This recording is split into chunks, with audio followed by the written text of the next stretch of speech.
this. A woman is dressed in a sharp pink suit. She's almost looking like a Barbie. She has a Chanel bag and she is walking into the home of Muhammad Gaddafi.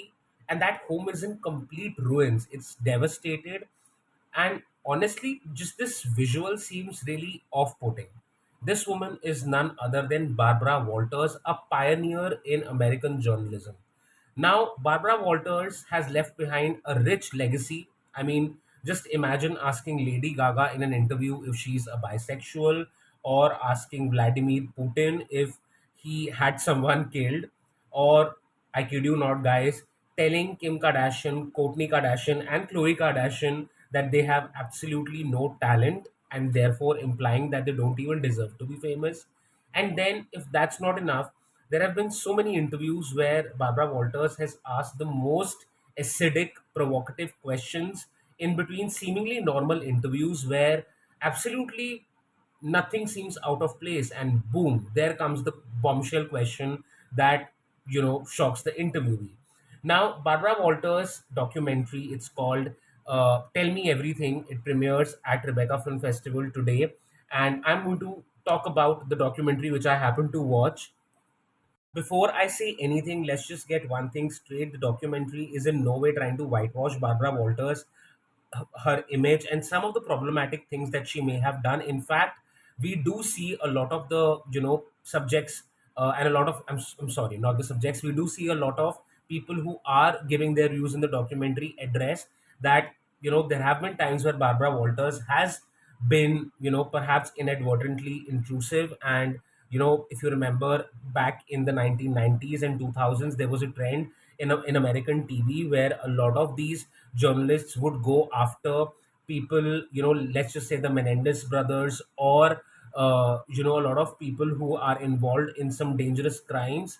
Now, Barbara Walters was also guilty of it, and there is something very evil about going after people who are going through a very difficult time and trying to land to get an interview for TRPs. So that part is also acknowledged, that Barbara Walters has, as a matter of fact, been problematic in a few cases. Then her relationship with Roy Cohn is scrutinized.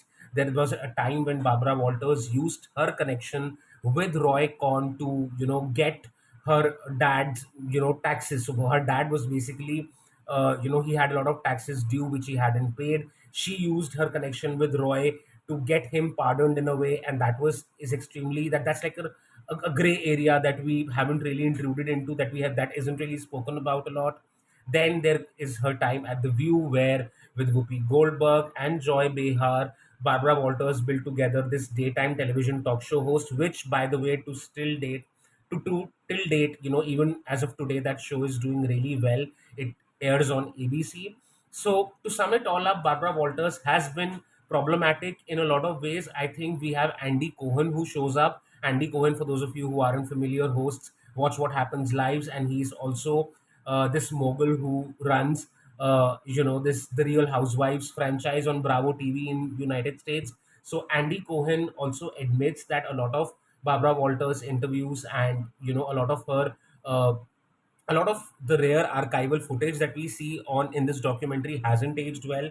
In fact, personally, if I talk about myself, one particular interview which really shocked me was the interview that Barbara did with Mike Tyson and his wife. And I kid you not, as a result of that interview, Mike Tyson was violent towards his wife. So again, not to say that the interview led to such kind of a situation, but if Barbara knew that Mike Tyson has a history of domestic violence, maybe, just maybe, she shouldn't have asked such a sensitive question in an interview. So uh, to sum the documentary up, we do see a lot of problematic aspects, but we also see a very important part of Barbara's legacy, and that is the interviews that she did. Why is it that from congressmen to presidents to world leaders to dictators, imagine interviewing Fidel Castro, Muhammad Gaddafi, imagine interviewing Vladimir Putin, Ronald Reagan. It's just that Donald Trump, for that matter, she has interviewed so many people. And just how did she manage to get so many interviews? In fact, we also get a peek into Barbara Walters' rivalry with Diane Sawyer. If you remember, Dan Sawyer and Barbara Walters were briefly a part of the same network, that's ABC Studios, and they were really pitted against each other by the management. And honestly, there were a lot of times when Barbara herself was quite mean and acidic towards Diane Sawyer, which is also talked about in the documentary. And I mean, honestly, a lot of journalists, especially a lot of Barbara's competitors, would say things like, okay, she gets a lot of her interviews because of her contacts, because she knows a lot of people. But Barbara ends up saying, it's Barbara who clarifies, and she posthumously, obviously, because she's no more, she clarifies that, uh, that's not true. She says that I nurture these relationships. That is why I'm able to get so many people to be on camera and talk to me. And honestly, if I think about this documentary, it does a really good job at showing us just how much sexism and misogyny Barbara was subjected to. In fact, so many of the male co-hosts that she had initially in the initial stages of her career, they were completely against her. They didn't like Barbara. They were not at all appreciative of the fact that they had to share the screen space with another woman. And honestly, Barbara was quite cognizant of it. And it was only after Frank McGee's death at the Today Show that she was able to take over, this entire show. And she got a chance to be a woman anchor, which I think, as one of the I don't quite remember her name. I think it was Katie Couric who said that it's one thing that Barbara was not at the table, but it's another thing that Barbara wasn't even in the room where the table was, which was full of all the male anchors. So Barbara, of course, has had quite a journey, and of course, she went through so much. She's like a trailblazer. She opened doors, pathways for women, which allowed them in a way to go ahead and fulfill their dream of being a television anchor.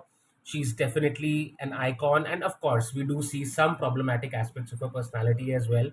All in all, the documentary is well rounded. It is quite balanced, and if you get a chance to watch it at Rebecca, I highly recommend that you go and watch the documentary and make of that what you will, because there are some bits which will hit you, and which might make you rethink how you view Walter's legacy.